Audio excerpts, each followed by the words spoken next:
Livro do Apocalipse, capítulo 19, versículo de número 11. Livro de Apocalipse, capítulo de número 19, vamos ler do verso 11 ao verso de número 13.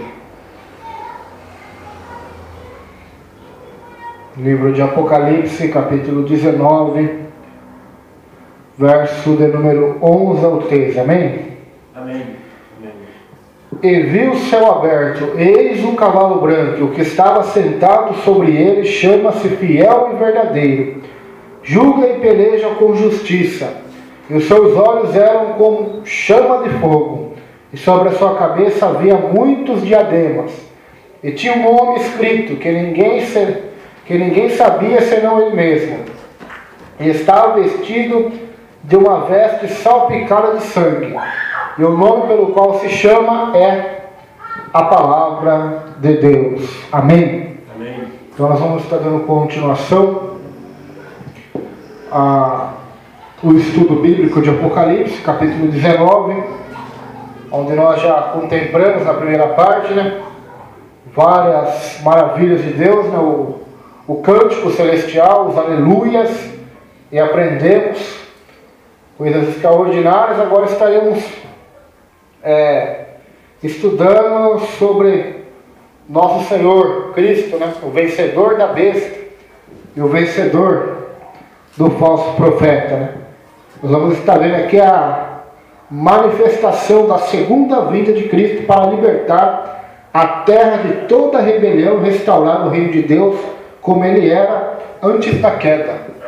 Nós vamos estar vendo aqui o cumprimento das profecias, o ápice das profecias. Cristo vai estar voltando na sua segunda vinda, como Rei dos Reis, Senhor dos Senhores, como Leão da tribo de Judá, como Vingador, como Senhor, como Rei, para vindicar o reino de volta para Deus. Então isso é extraordinário, isso é maravilhoso, isso é lindo, o que nós vamos estudar hoje. Nosso irmão Enoque já profetizou lá no livro de Judas, tem essa profecia. E é interessante, olha o que diz: quanto a estes foi que também profetizou Enoque, o sétimo depois de Adão. Judas, versículo 14: eis que veio o Senhor entre suas santas miríades, ou com milhares de seus santos, para exercer juízo contra todos e para fazer convictos todos os ímpios, acerca de todas as suas obras ímpias que impiamente praticaram, e acerca de todas as palavras insolentes que ímpios pecadores proferiram contra ele. Então eis que o Senhor virá com milhares dos seus santos para fazer julgamento, juízo sobre a face da terra, sobre o povo. Então a narrativa já começa dizendo: vi o céu aberto e eis um cavalo branco. Isso é extraordinariamente maravilhoso, Aleluia, aquele que subiu o céu foi assentado à direita do Pai, agora retornará para retomar a terra do usurpador e estabelecer seu reino, estabelecer seu reinado. Quando Jesus Cristo vai assunto aos céus, sobe para os céus em glória, diante de todos os apóstolos, ele desaparece no meio das nuvens, aparece diante deles dois varões, e falam para eles que, do mesmo jeito que eles viram Jesus Cristo subir, ele há de voltar, ou seja, todo olho verá, todo olho verá. Ainda mais com o advento que temos agora da internet, televisão, das mídias, Hoje todo mundo tem uma câmera, querendo, não todo mundo tem, O celular já vem com câmera, já vem com filmadora, com gravador de voz, com máquina fotográfica. Então todo mundo tem. São aparelhos, tecnológicos. Então, quando Cristo vier, todo olho verá. Todo olho verá. Nas nuvens de glória. Visivelmente ou através da mídia, Não sabemos todos os mistérios, Mas eu creio que será algo tenebroso para aqueles que estiverem na terra. Porque nós não devemos ver isso, mas se nós vermos isso, é um mau sinal que nós estamos na terra, né? Nós devemos estar voltando junto com Ele, né? Amém. Junto com o Senhor. Ele virá junto com todos os seus santos, né? Para impregnar essa terra com o conhecimento, a glória, a graça, o amor e a bondade de Deus, né? Como os profetas profetizaram, que assim como as águas cobrem a terra vai se encher do conhecimento do Senhor. Deus irá ser glorificado. A Bíblia não descreve aqui as bodas do Cordeiro, mas apresenta mais uma visão de João ver o céu aberto. E Jesus voltando à terra sobre um cavalo branco, que o mostra como um poderoso conquistador, e triunfante rei dos reis e senhor dos senhores. Ele vem como mediador, trazendo a vitória e o juízo de Deus, a ser executado antes que o reino milenial seja estabelecido, né? Então tem crente que é boa, é besta, né? Fala que não tem animal no céu, né? Aqui está a prova que cavalo tem, né? Não só aqui, né? Elias foi como? Carruagem de fogo, né? Com cavalos, né? Eliseu viu o quê? Junto com o moço, um exército de carros e cavalos de fogo, não foi? Então, é óbvio que existe animais no céu. Se existe cavalo, creio que existe outros também, né? Até mesmo aqueles querubins têm rostos de animais, né? Não sei se é uma linguagem simbólica, literal, misteriosa. Eu só sei que quem é o homem para dizer o que vai ter e o que não vai ter no céu? Se a Bíblia está dizendo que tem cavalos, então não vai ter nenhum outro animal, mas um vai ter, a cavalo vai ter, né? Porque Jesus é montado como? Um cavalo branco, né? Por que cavalo? Porque naquela época, eu acho que o animal mais cobiçado era o cavalo, né? Mais caro, mais valioso, né? Tanto que Jesus, quando entra em Jerusalém, ele entra numa jumentinha, né? Era um animal de pessoas mais simples, pobres. Agora o cavalo já costumava-se entrar reis, né? Generais, príncipes, pessoas de dinheiro, de porte, né? Cavalos, carruagens, né? Aquelas carruagens que cavalos puxavam somente os exércitos, os reinos muito ricos que tinham condição de fabricar e ter aqueles equipamentos caros, né? Por isso que o salmista diz, uns confiam em carros, outros em cavalos, né? Nós confiamos no Senhor. Ele, para a época dele, não está dizendo desse carro que nós temos hoje, está dizendo daqueles carros que era amarrado nos cavalos, né? Onde eles ficavam de pé, era tipo uma carruagem, né? Então, o cavalo era um símbolo de realeza, né? De riqueza, e o jumento de pobreza. Por isso que o profeta disse, eis aí, Jerusalém, veio o teu rei humilde, montado em uma jumentinha, né? Nosso rei Jesus, né? Na sua primeira vinda a Jerusalém, ele veio montado humilde numa jumentinha. Agora na sua segunda volta ele voltará para Jerusalém, não mais humilde, né? Não mais como filho do homem, não mais como cordeiro de Deus que tira o pecado do mundo, não mais como servo sofredor, né? Como rejeitado, né? Agora ele virá com toda a sua glória, aleluia, e todo o seu poder e riqueza, né? E beleza e majestade. Então é diferente essa segunda vinda de Jesus. Ele virá montado num cavalo branco. Se a Bíblia fosse escrita na nossa linguagem hoje, né, poderíamos colocar ele virá num tanque de guerra, num jato de guerra, né, a coisa mais tecnológica que tem hoje, né? Então, cavalo, ou seja, mostra sua glória, seu poder, né, vindo como rei dos reis, né? Porque naquele momento que eles leem cavalo, na época de João, eles já entenderam, né, o significado do cavalo. Reis montavam em cavalo. Quando iam conquistar outras cidades, ou quando as cidades eram conquistadas, os reis passeavam nas principais ruas da cidade, a qual ele conquistou através da guerra, em cavalos, né? Talvez eles amarravam o rei da cidade conquistada, os príncipes em algemas, e eles iam todos atrás. para o rei mostrar o poder dele, né? Então, nosso rei, Jesus, né? O rei dos reis voltará à terra montado num cavalo branco, né? O branco também é o símbolo da pureza, né? Porque cavalo tem cavalo preto, cavalo marrom, acinzentado, misturado, né? Cavalo branco aqui fala de pureza, né? A pureza do seu reino, fala de pureza, santidade, né? A santidade do seu reino, ou seja, é um reino separado do reino dos homens, é um reino diferente do reino dos homens, né? É um reino superior, né? É o reino de Deus, não o reino do homem. É o reino perfeito, não o reino imperfeito. É o reino santo, não o reino da imundícia, né? Que são os reinos desse mundo, né? É o reino celestial, né? É o reino de Deus, é o cumprimento da oração do Pai Nosso, né? É a resposta, né? Venha o teu reino sobre nós, né? Então esse é o cumprimento literal, né? Desta oração. O reino de Deus, assim como é no céu, será na terra por 1000 anos. Então isso é maravilhoso. Não que não devemos orar para que aconteça da nossa geração, devemos, mas não será como aqui, jamais será como aqui. O reino de Deus, por enquanto, ele começa nos corações do ser humano, ele começa na alma das pessoas, né? Onde Deus será o Senhor dos salvos, né? O rei dos salvos. Mas este reino será um reino literalmente real, com um rei visível real, que é Jesus Cristo, né?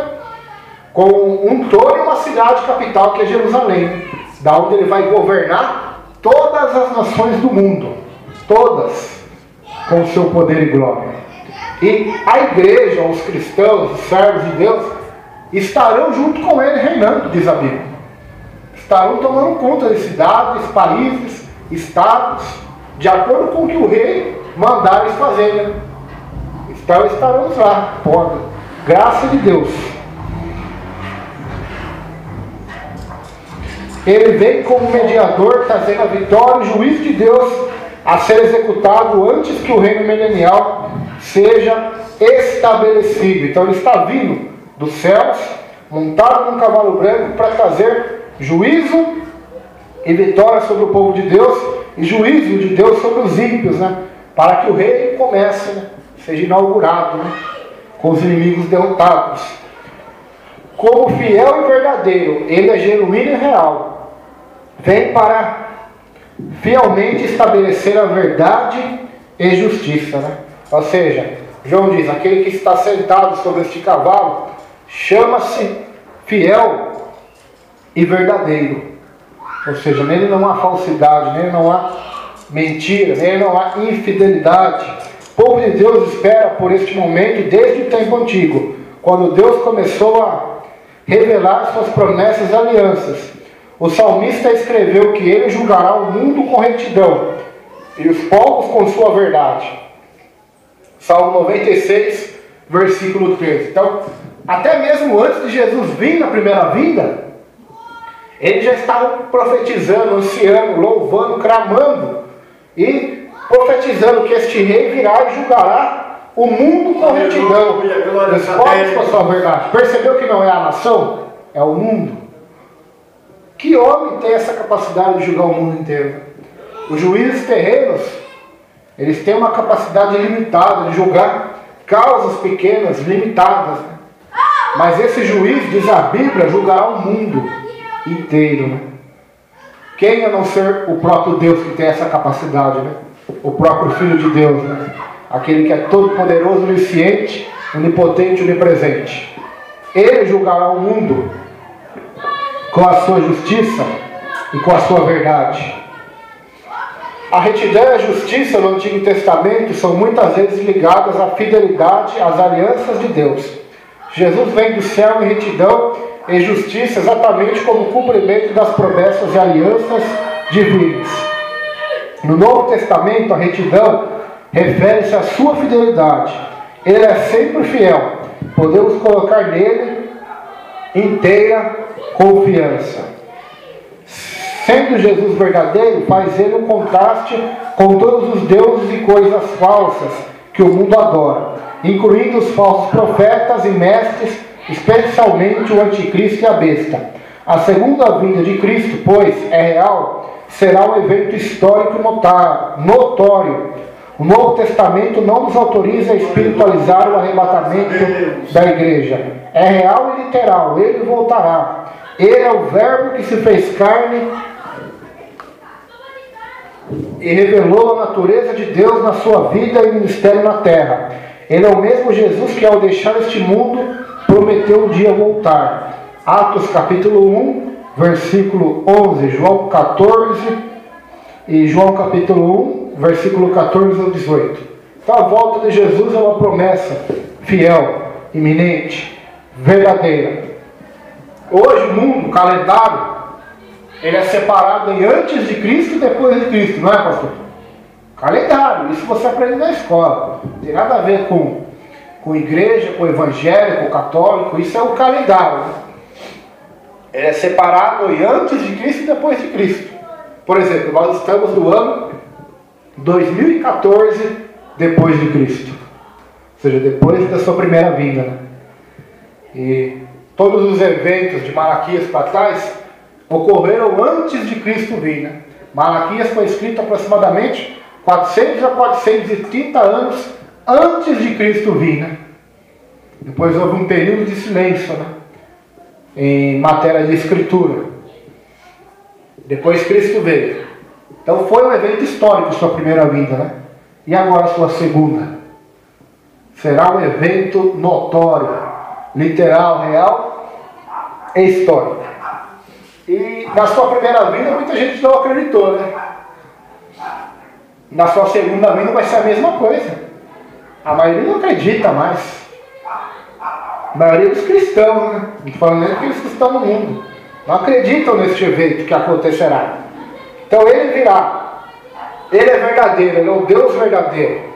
Ele é fiel e verdadeiro, ou seja, ele vai mostrar toda a falsidade e mentira que há nesse mundo, nas falsas religiões, nas falsas igrejas, principalmente no anticristo e no falso profeta, na besta. Aleluia, glórias a Deus. Ele vai desmascarar com a sua vida, né?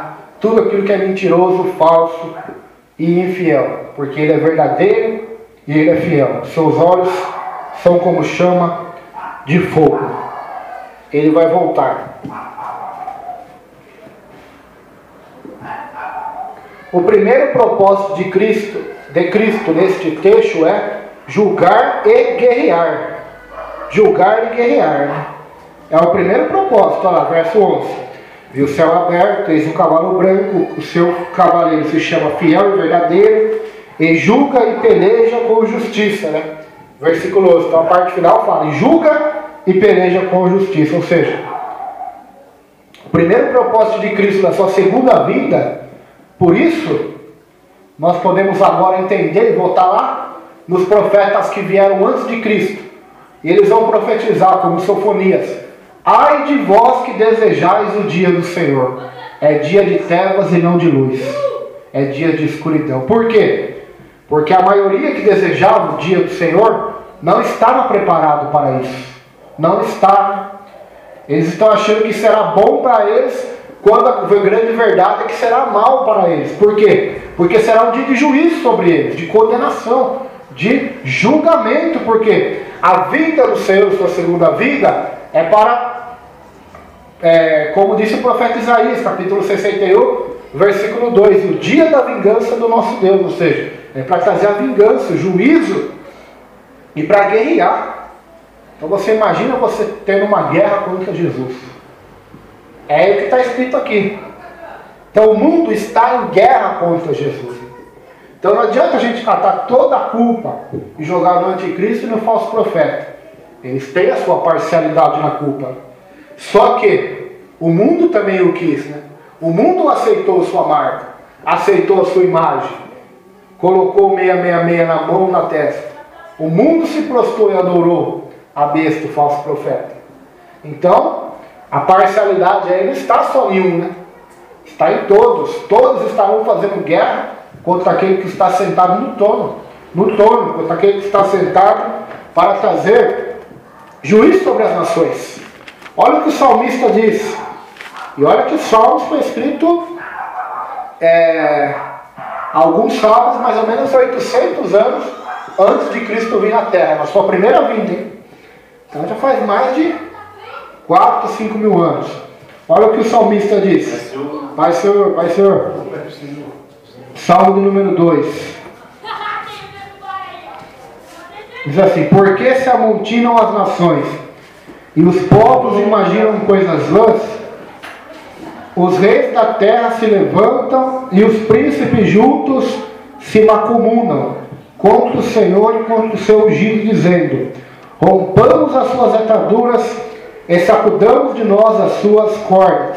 Aquele que habita no céu se rirá, o Senhor zombará deles. Então lhes falará na sua ira e no seu furor os confundirá. Eu, porém, ungi o meu rei, Deus falando, né? Ungi o meu rei, que é Jesus, sobre o meu santo monte Sião. Recitarei o decreto. O Senhor me disse: tu és o meu filho, eu hoje te gerei. Pede-me, eu te darei as nações por herança, e os confins da terra por sua possessão. Tu os esmigalharás com uma vara de ferro, tu os despedaçarás como um vaso de oleiro. Agora, pois, ó reis, sede prudentes, deixai-vos instruir juízes da terra. Servi o Senhor com temor e alegrai-vos com temor. Beijai o filho para que se não ire, e pereçais no caminho, quando em breve se inflamar a sua ira. Bem-aventurados todos aqueles que nele confiam. Então aqui nós vemos claramente o coração de toda a humanidade, né, em rebelião contra o Senhor, e não só contra o Senhor Deus, mas a Bíblia faz questão de dizer contra o seu ungido. Quem é o ungido de Deus que está falando o texto aqui? Não somos nós, é Cristo.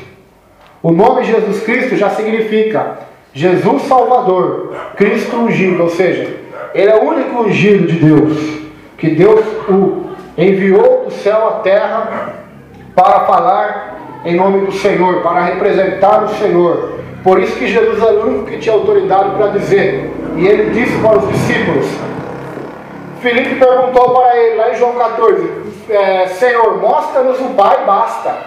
E Jesus vai responder para Filipe, estou há tanto tempo convosco, Filipe, e ainda não me conheceste? Quem me vê a mim, vê a meu Pai.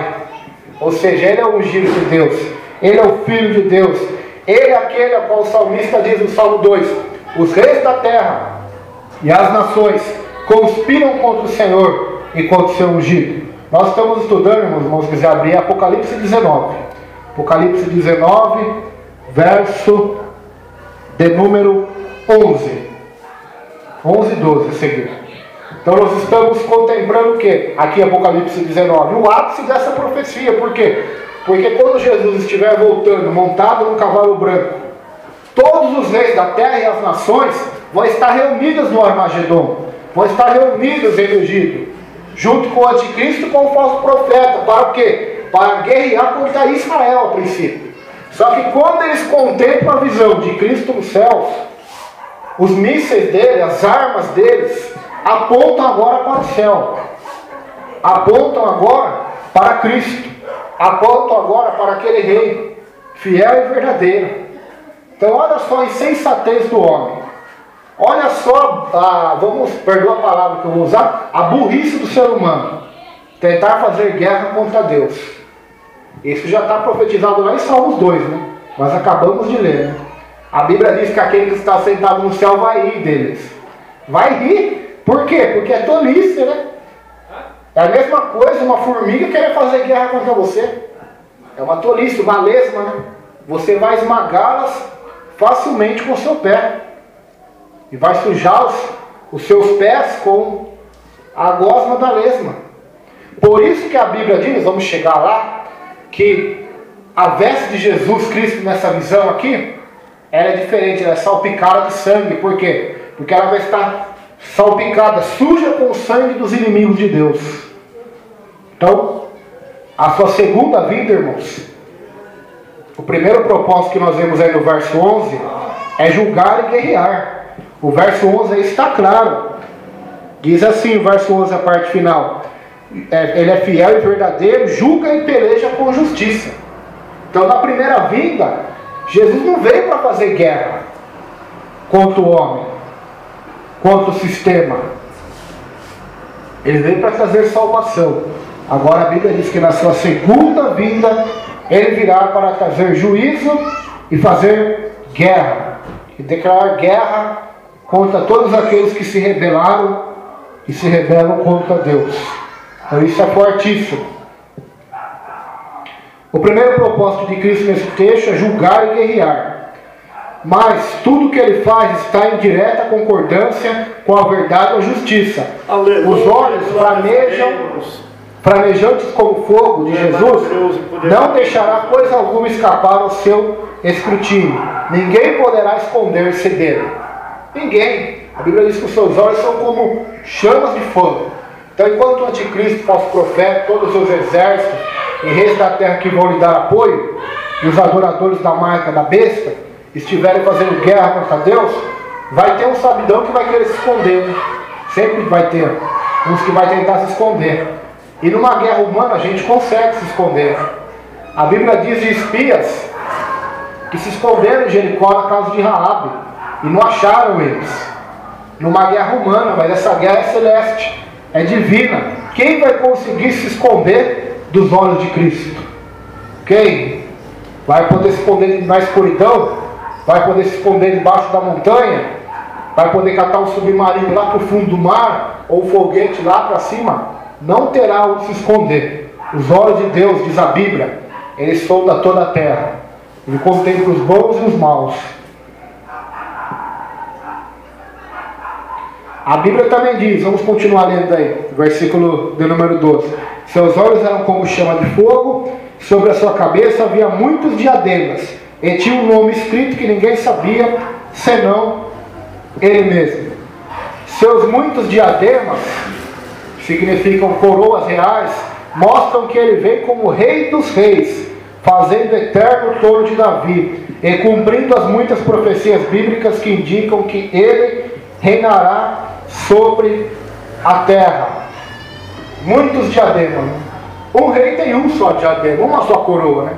Mas esse rei tem muitas. Por quê? Porque ele é o Rei dos Reis, ele é o Senhor dos Senhores, ele é o Rei eterno.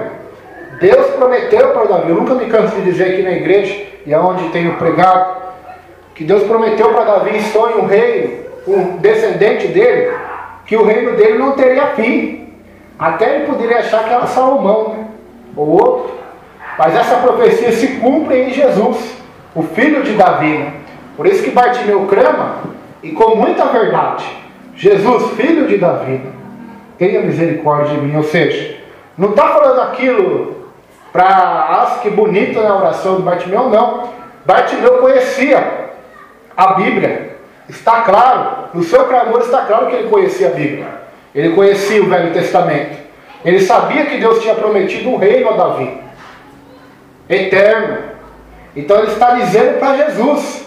Se você parar para entender, você vai ver. Jesus, o Senhor é o rei prometido a Davi. O Senhor é o filho de Davi, ou seja, aquele que vai reinar com o reino eterno.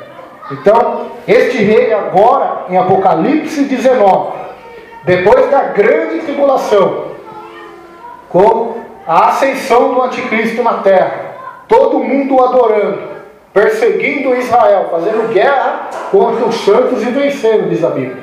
Agora Deus vai colocar um fim em tudo isso, através de Cristo, quando Ele vem dos céus, junto com todos os anjos e santos, com glória, num cavalo branco, para reinar sobre a terra. Uma coroa de muitos diademas, um rei eterno.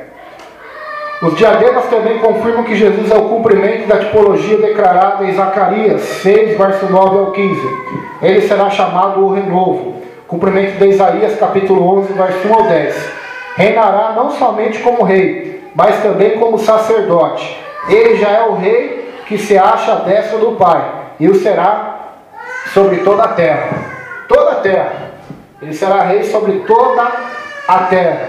Então vai se cumprir a oração do Pai Nosso. Aleluia, glórias a Deus. A oração do Pai Nosso diz assim: seja feita a tua vontade, assim na terra como no céu. Ou seja, no céu a vontade de Deus já é feita, né? Na terra ainda não é. Mas com a sua volta à terra para reinar por 1000 anos, será cumprido essa oração, né?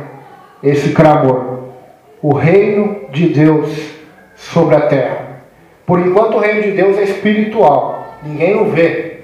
Somente os cristãos sabem e entendem que Cristo é rei dos seus corações, é rei de suas vontades. Mas nesse dia ele será um rei visível. Todo olho verá, toda língua confessará que Jesus Cristo é o Senhor, para a glória de Deus Pai. Na primeira vinda ele entrou em Jerusalém montado num jumentinho humilde, né? Como aquele que é servo, sofredor, rejeitado por Israel, zombado pelos fariseus. Agora na segunda vinda, meu irmão, ele virá montado num cavalo branco, voando nos céus, não mais andando sobre a terra, né? Voando nos céus com os seus anjos, com os seus santos, e depois desse dia não haverá escapatória mais para o planeta Terra. Ele não vai vir para salvar, não. Ele vai vir para julgar e para guerrear. Vai salvar sim Israel das garras do anticristo, né? Então Israel vai recebê-lo como rei e como Messias, porque até hoje eles não receberam ainda, né? Mas com o cumprimento dessa palavra eles receberão, né? Essa é a profecia, essa maravilha. Uma coisa interessante é o nome, né? Um nome que ninguém conhece senão ele mesmo, né? O nome ou nomes, a palavra aqui pode ser coletiva, incluindo vários nomes. É escrito que ninguém conhece, fala da glória íntima e da natureza divina que Jesus reparte com o Pai. O nome provavelmente foi escrito sobre cada um dos diademas. Os nomes de Deus e de Cristo nunca são meros títulos, são designações de sua divina natureza e caráter. A frase que ninguém conhece senão ele não significa apenas que seu nome em si seja um segredo. O verdadeiro significado implica que nenhum ser humano conhece ou tem experimentado seu real significado. Em outras palavras, nenhum ser humano compartilha dessas qualidades inerentes à natureza divina de Cristo. Nenhum ser humano, por isso aí o mistério. O nome a qual ninguém sabe, senão ele mesmo. Então, tanta gente aí que diz que conhece Cristo profundamente, são os maiores mentirosos, né, que tem nesse planeta. Nós, todos nós, me coloco toda a igreja dessa geração e das passadas, e das que vão surgir, se ajuntar todos nós, nenhum de nós vamos conseguir conhecer Cristo profundamente, nem tampouco Deus. Porque se assim for, Deus vai se tornar finito, né? Conhecível totalmente, né? Nós conhecemos, como disse o apóstolo Paulo, em parte.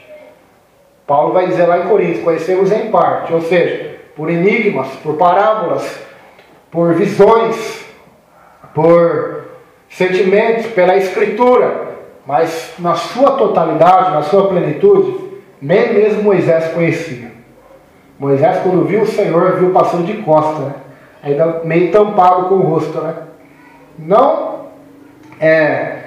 Nós temos que tomar cuidado, irmãos. Por quê? Porque tem muita gente achando que conhece muito Deus, conhece muito o Senhor, e a grande verdade é que é mentira, porque no céu, você vai estar no céu, e você vai ter toda uma eternidade para conhecer mais Deus, para se relacionar mais com Deus, e mesmo assim você não vai conhecer totalmente Deus, porque é infinito, irmãos, não tem capacitação humana para conhecer Deus. Nós somos seres finitos, como que vamos compreender totalmente o infinito, o eterno? Aleluia. Então, nós vamos conhecer um pouquinho nós vamos conhecer cada vez mais e nunca vai ter fim o conhecimento do Senhor. Versículo de número 3. Isso aqui é forte, hein? E estava vestido de uma veste salpicada de sangue, e o nome pelo qual se chama é a palavra de Deus. Então ele estava vestido com uma veste salpicada de sangue. A outra tradução também vai dizer, verso 3, está vestido com um manto tinto de sangue, e o seu nome se chama o Verbo de Deus. O manto tinto de sangue mostra que ele é o mesmo Jesus que derramou seu sangue no Calvário, ressuscitou dentre os mortos e ascendeu para os céus. Explica a alguns que este texto refere-se à batalha que Cristo travará contra os seus inimigos, em consequência do qual ficará com os vestidos salpicados de sangue. Isaías 63, vamos abrir para você ver. Isaías 63, verso 1 ao 6. Vai falar claramente sobre esse assunto que nós vamos tratar hoje. Isaías 63, verso 1. Isaías 63, verso 1 diz assim: quem é este que vem de Edom, de Bósra, com vestes tintas? Este que é glorioso em sua vestidura, que marcha com a sua grande força? Eu que falo em justiça, poderoso para salvar. Por que está avermelhada a tua vestidura? É uma pergunta. E as tuas vestes, como as daquele que pisa uvas no lagar? Versículo 3, resposta: eu sozinho, Jesus falando, pisei no lagar, e dos povos ninguém se achava comigo. Eu os pisei na minha ira, e os esmaguei no meu furor, e o seu sangue salpicou as minhas vestes, e manchei toda a minha vestidura, porque o dia da vingança estava no meu coração, e o ano dos meus redimidos é chegado. E olhei, e não havia quem me ajudasse, espantei-me de não haver quem me sustivesse, pelo que o meu próprio braço me trouxe a salvação, e o meu furor me susteve. E pisei os povos na minha ira, e os embriaguei no meu furor, e a sua força derribei por terra. São palavras que literalmente vão se cumprir. Assim como na primeira vinda, Isaías 53, Isaías falou com detalhes o sofrimento de Jesus. Aqui ele já está falando antes de acontecer, com detalhes, o triunfo de Jesus sobre os inimigos. O que ele fará com aqueles que são seus inimigos. Por isso que a vingança não é nossa. A vingança pertence a Deus. Por isso que ele diz na Bíblia: a mim pertence a vingança. Por isso que Isaías 61, a parte B vai dizer assim: o dia da vingança do nosso Deus, e consolar todos os que choram. Ou seja, quando ele vai ler o texto lá em Cafarnaum, ele vai só até a parte A do versículo 2 de Isaías 61. A parte B ele não vai, por quê? Porque na sua primeira vinda não era o tempo da vingança. Agora nós vemos chegar o tempo da vingança. Não chegou ainda, não estou falando que chegou agora, mas chegará. É uma profecia. E nós cremos nessa profecia, porque é a palavra de Deus. E Deus não mente. Deus não é homem para que minta, e nem filho do homem para que se arrependa, né? Ah, Deus vai se arrepender, não vai fazer isso mais não com a humanidade. Ele fará. Ele não muda o seu caráter. Ele é santo, ele é justo. Então, Isaías 63 aqui está falando claramente. Por que, Senhor, a sua veste está avermelhada? Por que está toda vermelha? Por que, Senhor? Porque a resposta está aí. Ele vai pisar o lagar do vinho da ira de Deus. Ele vai trazer juízo sobre todos os ímpios e sobre o falso profeta, a besta e o anticristo. E os dias dos meus redimidos, ou seja, dos salvos, é chegado. Então ele vai derribar por terra toda a impiedade do homem. Ele é identificado aqui também como Verbo de Deus. Nós já vamos voltar nesse assunto já, viu? O texto vai voltar novamente. Vamos para o próximo versículo agora, o versículo 14. Apocalipse 19, versículo 14. E seguiu-no os exércitos que há no céu, em cavalos brancos, e vestidos de linho fino, branco e puro. Os exércitos do céu seguem a Jesus nesta última batalha do Armagedon. Eles são também montados sobre cavalos brancos, pois já compartilham do seu triunfo. Dizem vários comentaristas ser estes exércitos compostos de anjos, ou que entre eles acham-se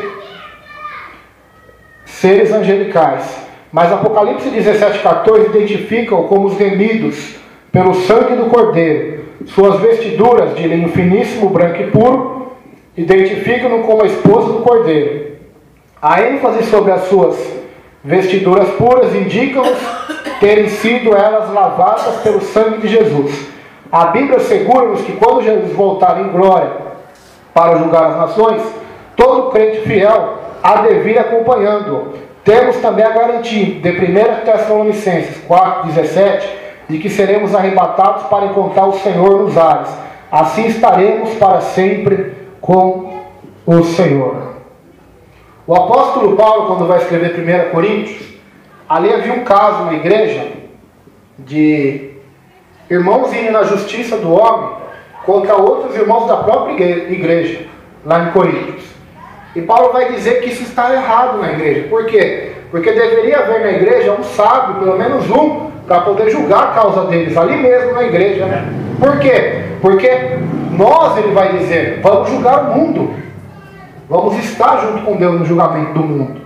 Então, Apocalipse 19 nos mostra claramente que nós estaremos ali junto com Cristo, nos cavalos brancos, junto com os anjos, para trazer o reino de Deus sobre a face da terra.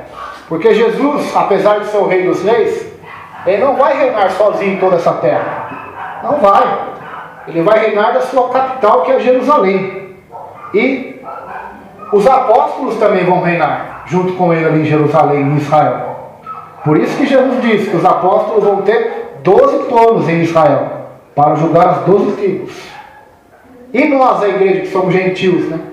Nós iremos reinar sobre todo o restante da humanidade. Uns em cidade, outros em estados, nações, países, povoados.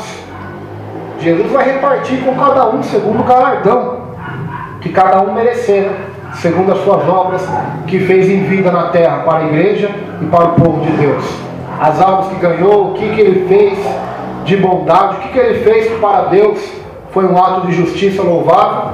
Então ele receberá o galardão, como as parábolas dos talentos, né? Quem fez pouco ganhará pouco, quem fez mais receberá mais. Então, não está dizendo da salvação, mas está dizendo de uma recompensa, de um galardão. Amém. Quem der um copo de água fria, um profeta, vai receber o galardão de profeta. Quem der um copo de água fria, uma serva de Deus, vai receber um galardão não de um profeta, mas de uma serva de Deus. Quem dá um pastor, vai receber um galardão de pastor. Então tem diferença, pode ver que tem. A serva vai ter um galardão diferente, o servo, o pastor, o evangelista, o pregador, o missionário, o obreiro terá um galardão. Então, se Deus vai recompensar até um copo de água, né? Então significa que o nosso Deus, ele presta atenção não só nas grandes coisas, né, mas nos detalhes, nas mínimas coisas que nós fazemos. Nada passa oculto aos olhos de Deus. Ele contempla todas as coisas. Versículo de número 15 de Apocalipse. Essa é forte, hein? Sai da sua boca uma espada afiada, para com ela ferir as nações, e ele mesmo as regerá com o cetro de ferro. E pessoalmente, ao que Isaías profetizou, lá em Isaías 63, e pessoalmente pisa o lagar do vinho do furor da ira do Deus Todo-Poderoso. Os irmãos aqui sabem melhor do que eu o que é o lagar. É onde se pisa a uva, né? Lá em Isaías vai falar sobre isso. Pisou, ou seja, a sua veste salpicou-se com o sangue dos inimigos de Deus. Da sua boca vai ser uma espada afiada, que é a palavra de Deus que sai da boca de Jesus, né? A palavra de Deus, ela é mais forte do que um canhão. Ela é mais forte do que uma bala de revólver. Ela é mais forte do que uma bomba nuclear, uma bomba atômica. Ela é mais forte do que tudo, irmãos. Essa é a arma que Jesus vai ter. Essa é a arma.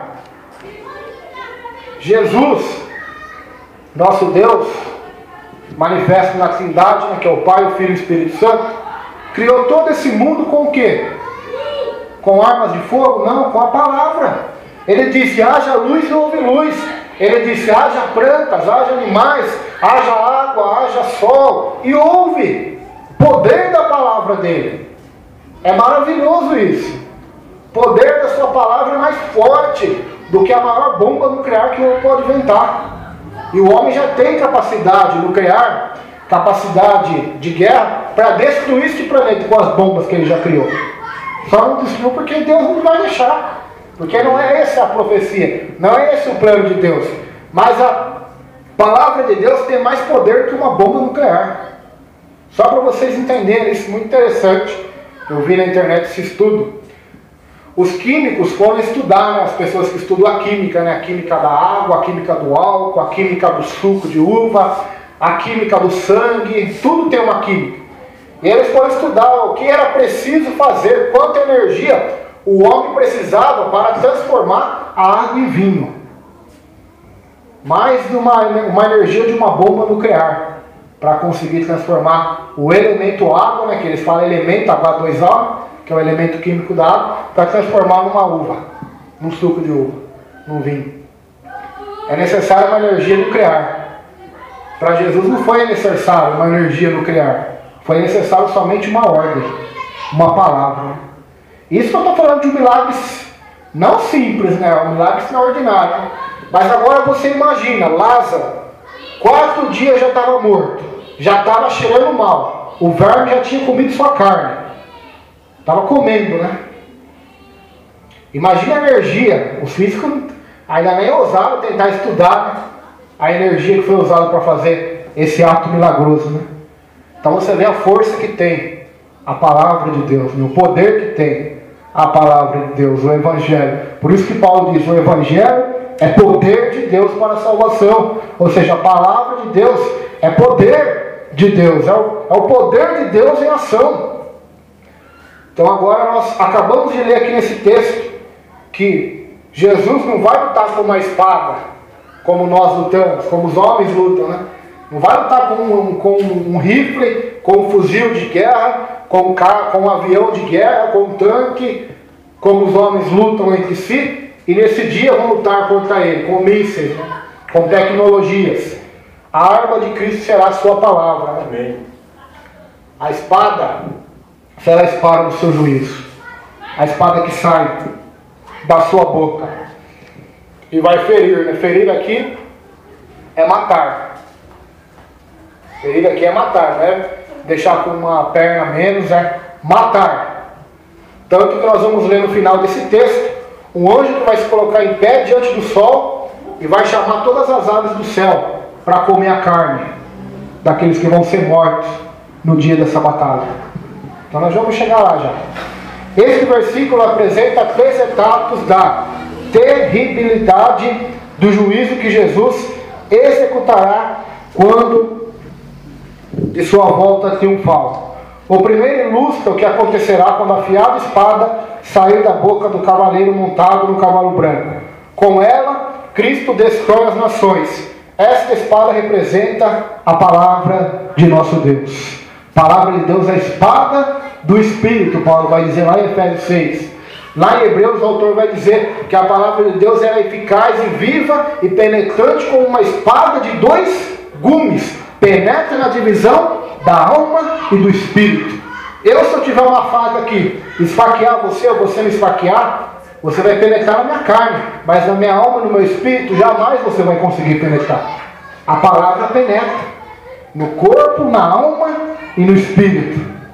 A depressão é uma doença. A depressão, a síndrome do pânico, tem várias doenças. É claro que tem uma ajuda da medicina, dos psicólogos, dos psiquiatras, mas o maior tratamento, a maior cura para isso se chama a palavra de Deus. Não tem outro jeito, né, pastor?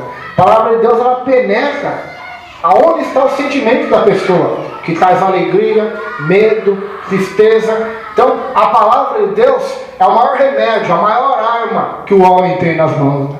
E muitos desprezam, né? Muitos não leem, muitos não gostam, de estudá-la, muitos não gostam de ouvir pregações sobre ela, muitos não gostam, não sabem o que estão perdendo, né? Não sabem. É a melhor coisa que nós podemos ter. Outra coisa que nós aprendemos aqui, irmãos, nós estudamos aqui esses dias, o pastor lembra, sexta-feira, culto da oração, sobre a oração de Neemias, Neemias capítulo 1, se vocês quiserem ler em casa depois. Neemias vai começar orando assim: ó Deus grande, Deus dos céus, Deus grande e terrível. Terrível. Agora imagina, se você estuda a história e vê o que líderes ímpios fizeram já com povos, né? Hitler fez com os judeus um massacre, foi coisa terrível, né? O que traficantes fazem no Rio de Janeiro com aqueles que devem para eles, queimam eles em pneus, né? É terrível isso, né? Só que são coisas imundas, né? Agora imagina o terrível julgamento do Deus Santo, o terrível juízo do Deus Santo, né?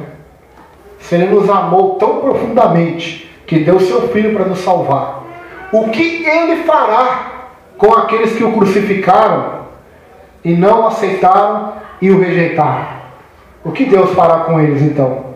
Jesus chega até a falar essa parábola para os fariseus, né? Diz que tinha um rei, ele deixou uma terra para os seus servos tomarem conta, né? E foi embora, se ausentou por longo tempo, né? Essa terra é o mundo, né? Que Deus deu para nós tomarmos conta, não é nosso.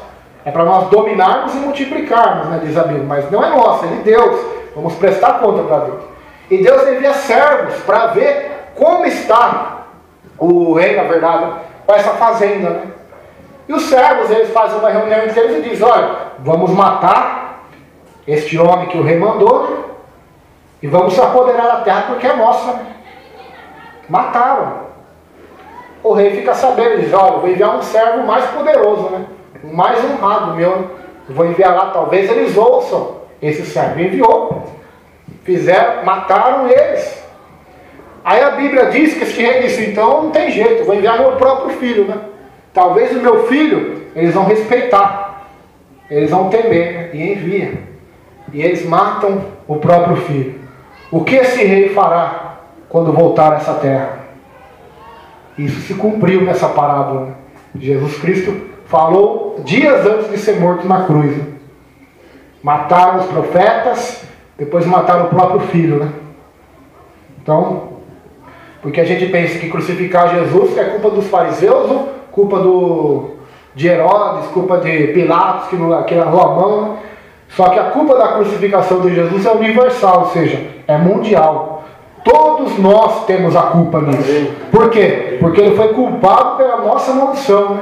Pelo nosso pecado. Então, todos aqueles que não aceitam a Jesus, que não se rendem a Jesus, automaticamente estão crucificando, são culpados do corpo e do sangue do Senhor.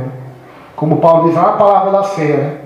Culpado do corpo e do sangue do Senhor é quem participa indignamente e quem também não participa, né? Porque não conhece ou porque não se batizou ainda, né? Então todos se tornam culpados e são dignos do juízo e da punição que vai vir dos céus. Então isso é muito forte. O segundo retrato, paralelo ao primeiro, mostra Cristo destroçando e despedaçando as nações. É o que nós lemos lá em Salmo, de número 2, versículo 9. A expressão regerá com vara de ferro literalmente ilustra o trabalho de um pastor de ovelhas que com a sua vara cuida do rebanho e destrói todos os seus inimigos. O cajado é para as ovelhas.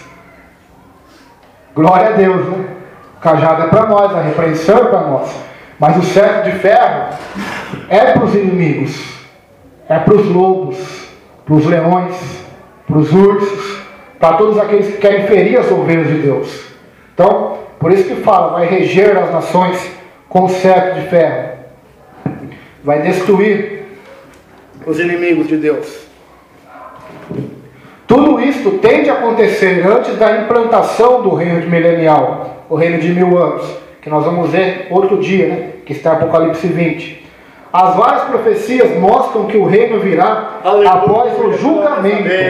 Meu Deus. O terceiro retrato enfatiza os primeiros dois de uma maneira mais forte. Olha lá, pisando o lagar do vinho do furor e da ira do Deus Todo-Poderoso. É um quadro de ceifa do juízo, mostrando uma ação contínua e deliberada até que seja completado o julgamento, a ira e o furor de Deus. Tudo isto serve-nos para mostrar o quanto Deus abomina, detesta, odeia o pecado. Tudo isso serve para nos mostrar, né? O vinho do lagar do furor da ira do Deus Todo-Poderoso. Se falar só da ira de Deus, já é algo terrível, né? Agora mistura furor com ira, com o lagar, onde ele pisará. Assim como para você, irmão, para mim é fácil esmagar uma lesma se ela entrar dentro da nossa casa, será facílimo para Deus esmagar seus inimigos. Está escrito na Bíblia que vai acontecer. Ele vai esmagar, Deus vai colocar todos os inimigos de Jesus por escabelo dos seus pés, ou seja, os seus pés descansarem. É bíblico. Então, é algo que nós temos que estudar e ver também esse lado do Senhor, né? Nós estamos acostumados a contemplar só o lado bom de Deus, né? O lado bom que eu falo, Deus não tem nada ruim, né? O lado bom que eu falo é o lado do amor, da misericórdia, né? Mas Deus tem o seu lado de juízo e justiça, né? Não é lado ruim porque Deus não é ruim, né? Deus é bom, né? E porque Ele é bom, Ele tem que ser justo e julgar o mal e condenar o mal. Se você que é ser humano, você que é homem pecador, mulher pecadora, nós, se você ligar um programa de televisão, ver uma coisa terrível, você já fica irado, não fica? Bravo? Imagina Deus que é santo, perfeito e bom. Qual é o sentimento que Ele tem quanto ao pecado? Se você é pecador, pecadora, já se sentem mal, vendo muitas coisas que os seres humanos têm praticado nesse planeta. Imagina o Deus bom, né? Então, isso aqui acontecerá. Ele verdadeiramente é um Deus amoroso e paciente, mas conhece também os terríveis efeitos do pecado sobre sua criação. Embora longânimo, querendo que todos cheguem ao arrependimento, não tolera a iniquidade. O dia do juízo chegará. A Bíblia enfatiza tais coisas para avisar-nos de como é importante aproveitar as oportunidades, arrepender-nos de nossos pecados, antes que seja tarde demais. Antes que seja tarde demais. Verso de número 16 agora. Verso de número 16. E na sua veste e na sua coxa tem escrito este nome: Rei dos Reis e Senhor dos Senhores. Aquele que a palavra viva também é Rei dos Reis e Senhor dos Senhores. O nome está exposto à vista de todos. Ao apóstolo Paulo já havia sido revelado que este era o nome de Jesus. 1 Timóteo 6,15, né? Deus já tinha revelado para Paulo, antes de Deus dar a visão do Apocalipse para João, que o nome de Cristo era Rei dos Reis e Senhor dos Senhores. Olha só que intimidade, né, que Paulo tinha. E o próprio João declara em Apocalipse 17,14 que Jesus, como Senhor dos Senhores e Rei dos Reis, venceria todos os adversários. Alguns intérpretes explicam porque o nome de Jesus acha-se escrito em dois lugares: sobre o manto, pois era onde os antigos conquistadores guardavam suas espadas, e sobre a coxa, para ser revelado ao abrir do manto. Entretanto, a expressão sobre a sua coxa indica que o nome está escrito sobre o manto que lhe cobria a coxa, estando ele montado sobre o cavalo. O ponto importante aqui é o nome estava claramente visível a todos. Estava visível a todos, ou seja, todo o olho verá. É o que vai acontecer, né? Na primeira vinda, Jesus foi, como podemos dar uma palavra para se encaixar? Jesus foi simples, né? Muitos milagres que Jesus fazia, ele mandava nem contar, né? Mandava a pessoa guardar para ela. Só que nessa segunda vinda vai ser diferente, né? Ele fará questão de vir com toda a glória, com todo o poder, com nomes escritos, para que todo olho veja.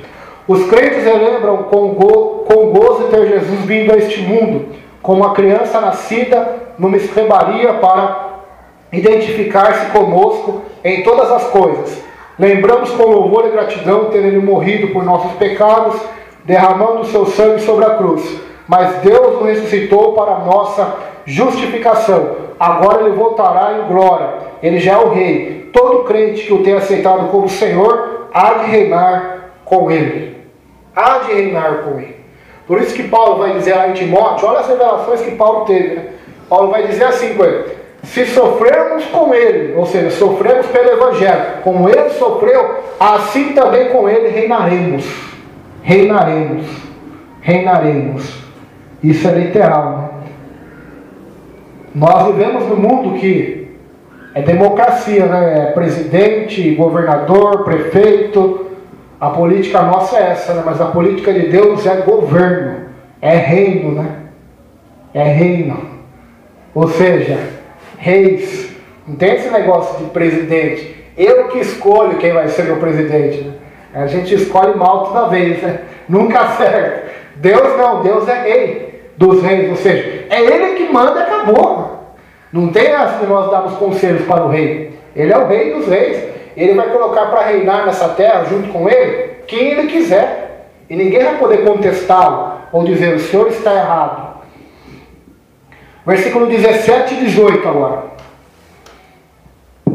Então vi um anjo posto em pé no sol, e clamou com grande voz, falando a todas as aves que voam pelo meio do céu: vinde e reuni-vos para a grande ceia de Deus, para que comais carne dos reis, carne de comandantes, carne de poderosos, carne de cavalos e seus cavaleiros, carne de todos, quer livres, quer escravos, tanto pequenos como grandes. Isso é muito forte, irmãos. O anjo vai se pôr em pé diante do sol e vai chamar todas as aves que voam. Depois de Jesus ter ferido todas as nações com a palavra, para livrar Israel do anticristo, do falso profeta e dos inimigos de Deus, vai estar uma multidão de corpos mortos no chão, de sangue, de carnificina. Então, para não ficar aquela podridão, o anjo, né, Deus vai enviar um anjo para chamar todas as aves do céu para se ajuntarem para comer a ceia de Deus. Esta ceia não vai ser a Santa Ceia. Esta ceia não vai ser as bodas do Cordeiro que a igreja noiva de Cristo vai ter nos céus com Ele. Esta ceia é a ceia do juízo, né? Onde as aves irão para comer a carne dos reis, né? Reis que vão apoiar o anticristo, né? Comandantes, né? Ou seja, generais de guerra, poderosos, pessoas ricas, né? Cavalos, vão comer a carne dos cavaleiros, dos soldados, né? Dos livres, dos escravos, todos aqueles que estiverem na guerra contra Deus vão estar mortos, e as aves virão para comer. Esta visão apresenta um contraste marcante com a cena das bodas do Cordeiro. João vê um anjo em pé no sol. O anjo pode estar realmente dentro do sol, ou estar com a luz do sol focalizada sobre ele. De uma forma ou de outra, sabemos que quase todas as nações pagãs, nos dias de João, consideram o sol como seu Deus maior. Mas aqui João as vê sendo punidas por Deus através do instrumento de sua adoração. Aleluia. O anjo anuncia em alta voz: Glórias a Deus. outra, ceia do grande Deus. Mas desta vez a ceia para todas as aves que voam pelo meio do céu. Ela é assim chamada porque Deus, na sua grandeza e seu poder, venceu o anticristo e seus exércitos. Embora a Bíblia não descreva os detalhes do Armagedon, a visão da ceia das aves deixa claro que a batalha chegou ao fim. A ceia para todas as aves, mas principalmente aos abutres e outras aves de rapina. Multidões destas aves banquetear-se-ão sobre as vítimas da batalha, limparão a terra dos inimigos de Deus. Isto porá um término a toda a crueldade praticada pelos ímpios. A linguagem usada para descrever esta visão reflete várias profecias do Antigo Testamento, apesar de nem todas se referirem diretamente a esta batalha.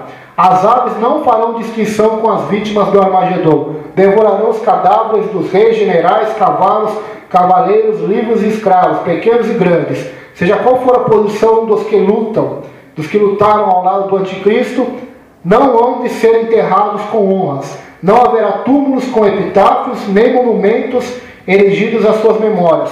Seus corpos serão deixados para serem devorados pelos abutres, como foi profetizado por Isaías. Capítulo 2, verso 12 ao 17. O dia do Senhor dos Exércitos será contra todos os soberbos e altivos, contra todo que se exalta, para que seja abatido. A arrogância do homem será humilhada, seu orgulho abatido, só o Senhor será exaltado naquele dia. Isaías 2, verso 12 ao 17. Notam alguns uma similaridade desta batalha com a batalha de Gog e Magog, descrita por Ezequiel, capítulo 39 e 38. Porém, há muitas diferenças entre ambas. Então, nós contemplamos aqui a severidade de Deus, né? A terribilidade de Deus ao julgar seus inimigos, aqueles que fazem guerra contra o Senhor, as aves do céu. Por isso que é bom, é importante, né? No céu não vai ter animal? Eu provo que vai ter, cavalo vai ter, porque Jesus voltará montado em cavalo. Os outros não tem 100% para dizer que vai ter ou não, mas eu acredito que terá. A grande maioria, ou se não todos, né, estarão ali também, né? Porque Deus salvou, não salvou na arca? Todos os animais, não salvou um par de cada? Deus preservou? Deus não queria destruir os animais. Então, fica a critério de cada um. A última parte agora, verso 19 ao 21. Vamos para a última parte desse estudo, pois amanhã nós vamos continuar no capítulo 20. E vi a besta e os reis da terra e os seus exércitos reunidos para fazerem guerra àquele que estava sentado sobre o cavalo e o seu exército. E a besta foi presa e com ela o falso profeta, que diante dela fizeram sinais, com o que enganou os que receberam o sinal da besta e adoraram sua imagem. Estes dois foram lançados vivos no ardente lago de fogo e enxofre. Os demais foram mortos com a espada que saía da boca do que estava sentado sobre o cavalo. E de todas as aves se fartaram de suas carnes. Então aqui nós contemplamos já no estágio final, né, o juízo de Deus sobre a terra. As aves de rapina são chamadas numa antecipação do desfecho da batalha. Elas estarão prontas esperando o anticristo entrar no grande vale ao sul de Nazaré. Este lugar já foi designado em Apocalipse 16 como Armagedon, o monte ou a colina de Megido, que em hebraico significa o lugar de rebeliões unidas. Aos que definem como a cidade ou o monte da matança. O profeta Joel, capítulo 3, versículo 12, designou o lugar como Vale de Josafá, ou seja, o vale aonde Jeová julga, né? Já leu aquela profecia de Joel que ele fala assim: multidões e multidões no vale da decisão, porque o dia do Senhor vem no vale da decisão. Nós pregamos ela para evangelismo muitas das vezes, né? E não é errado, porque muita gente está no vale da decisão, né? Ou sigo a Cristo ou não. Mas essa profecia se refere também ao Armagedon, ou seja, estará multidões ali para guerrear contra Deus. E o dia do Senhor vai vir sobre eles. Eles vão estar no vale da decisão e serão mortos, infelizmente, porque não quiseram Deus, né? Não é o desejo de Deus fazer isso, né? Foi o desejo deles, que eles colheram o que plantaram, né? Megido não é o vale referido em Zacarias, onde Jesus aparecerá quando de sua volta em toda a sua glória. Seus pés pisarão o monte das oliveiras, que será rachado em duas partes, uma metade se movendo em direção ao norte e outra em direção ao sul, deixando um grande vale entre o leste e o oeste. Depois, aparentemente, irá ir locomover-se em direção ao Megido. Megido é também o nome do vale de Tanak, que é a planície de Esgelon. Foi neste lugar que Débora e Baraque derrotaram os cananeus. Foi aqui que Josias foi morto por Faraó Neco, rei do Egito. Não foram poucas as batalhas travadas no vale do Megido. É um grande vale que tem em Israel. Muito grande, reto. E muitas guerras já foram travadas ali, né? E ali está marcado para ser a última guerra também. A guerra do Senhor. João vê ainda o anticristo acompanhado pelo seu falso profeta e os reis e outros governadores da terra, cujos exércitos haviam sobrevivido à grande tribulação, por haverem se submetido ao anticristo. Estes reis finalmente são chamados e ajuntaram-se aos espíritos demoníacos. Os exércitos de todas as nações unem-se sobre a bandeira do anticristo, para desafiar a Cristo, que estará acompanhado por todos os seus verdadeiros seguidores. As agências demoníacas fazem nesta hora exatamente o que Deus quer. Preparam-se para a guerra. A guerra termina com a derrota do anticristo e de seus exércitos, mas o julgamento divino afetará todo o resto do mundo. Muitos falsos mestres ensinam que o bem gradualmente triunfará sobre o mal, que uma melhor educação trará paz e prosperidade ao mundo. Até mesmo alguns crentes apegam-se a certas promessas bíblicas que falam de amor e esperança, achando que o mundo mudará antes da volta de Cristo. Sem dúvida haverá bom solo para receber a palavra de Deus. Haverá arrependimento e mudança devidas até o tempo da volta de Jesus. Mas é totalmente oposto ao ensino bíblico a suposição de que todos os seres humanos serão eventualmente salvos. Pelo contrário, quase todo mundo nesta hora seguirá o anticristo e há de tomar a marca da besta. Consequentemente, quando Jesus voltar para reinar, será necessário, antes de mais nada, julgar os que estiverem ficado. Então tem um ensino que todo mundo é de Deus, todo mundo será salvo, e biblicamente essa não é a realidade. No dilúvio foi 8. Sodoma e Gomorra, Ló e suas 2 filhas, até sua mulher virou estátua de sal, porque olhou para trás. Em Israel saiu 2 milhões do Egito. Somente Josué e Caleb entraram na terra prometida. Jesus fala que o seu rebanho na terra é pequeno. É pequeno em todas as gerações que vai se passando. Então, nós achamos que esse mundo vai melhorar, que cada vez vai ficar melhor. É muito pelo contrário. Nessa passagem que nós lemos, o mundo inteiro vai estar se reunido para lutar contra Cristo, para fazer guerra. Então a tendência do mundo é essa. Cada vez mais tem um coração longe de Deus, odiando a Deus, odiando a Cristo, odiando o Salvador. Embora o capítulo 19 de Apocalipse não descreva esta grande batalha, a aparência de Cristo sobre o cavalo branco há de confundir os exércitos do anticristo. A batalha de pouca duração. O anticristo e o falso profeta serão imediatamente presos.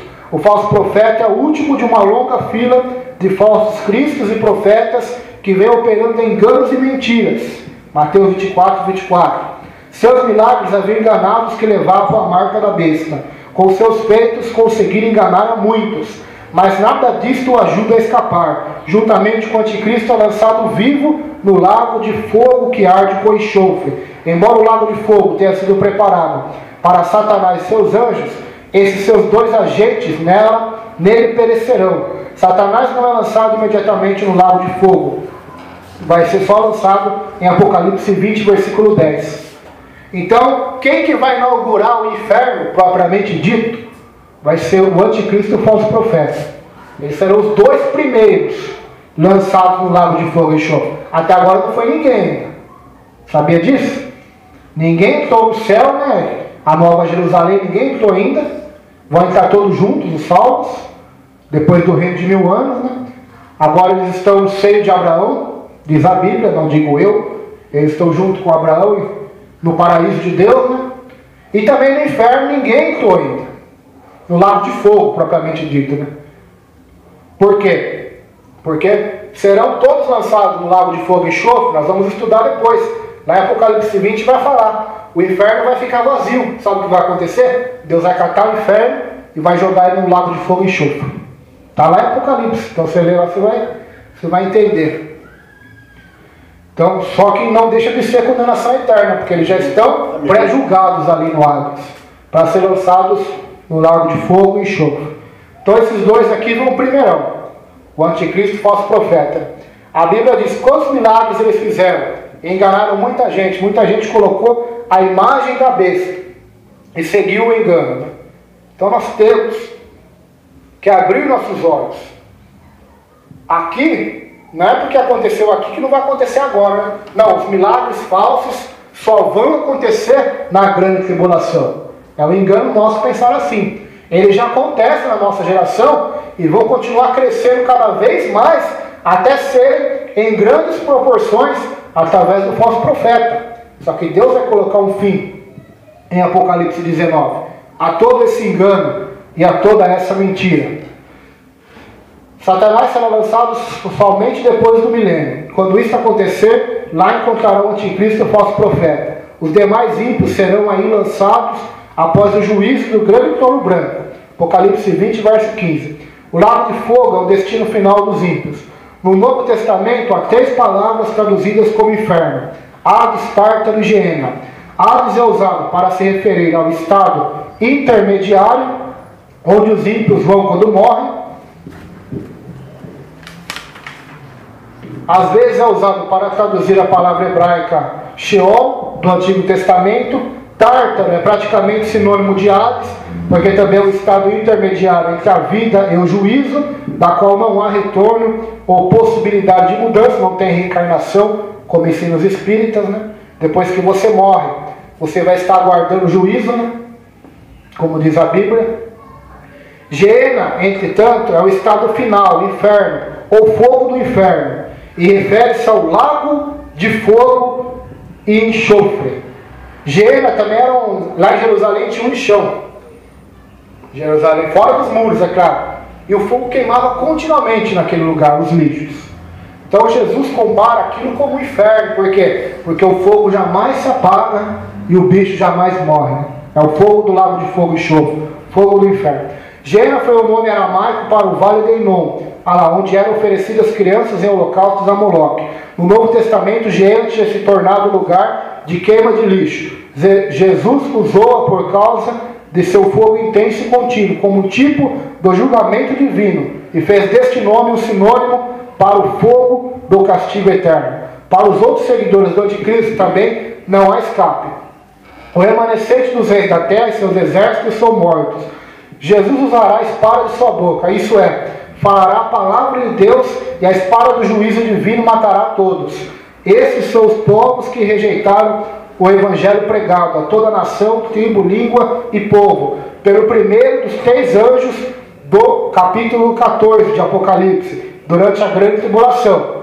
Eles não tiveram chance, por isso que eles seguiram o anticristo, porque o falso profeta começou a fazer um monte de milagre ali, eles acreditaram. Não, eles tiveram chance. Apocalipse 14 diz que um anjo pregou. A Bíblia também diz de 2 testemunhas, semelhante a Moisés e Elias, que vão fazer maravilhas também em nome do Senhor. Mas sabe o que a multidão vai querer? A morte deles. Quando eles morrerem, pendurarem eles, não vão deixar enterrar o corpo deles, a multidão vai fazer carnaval, vai fazer festa, né? Até que Deus vai mandar um terremoto na cidade e vai levar eles vivos. Vai ressuscitar eles na vista de todo mundo e vai levar eles para o céu, vai acender eles ao céu vivo. Está lá em Apocalipse também. Então, eles vão ter chance sim, viu? Vão estar aqui porque não quiseram se arrepender, né? Preferiram o diabo, pecar, porque sempre é mais fácil. O caminho do mundo, o caminho do diabo, sempre é o caminho mais fácil.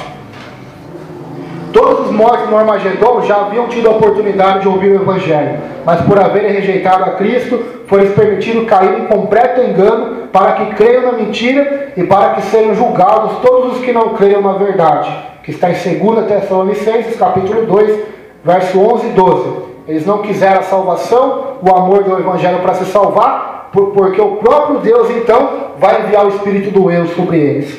Pelo seu modo de viver já haviam esgotado qualquer possibilidade de herdar o reino de Deus. Mais uma vez, João chama a atenção às aves de rapina, que agora estão fartas com as carnes dos mortos. Finalmente, não se encontra mais ninguém sobre a terra para impedir o estabelecimento do reino milenial de Cristo.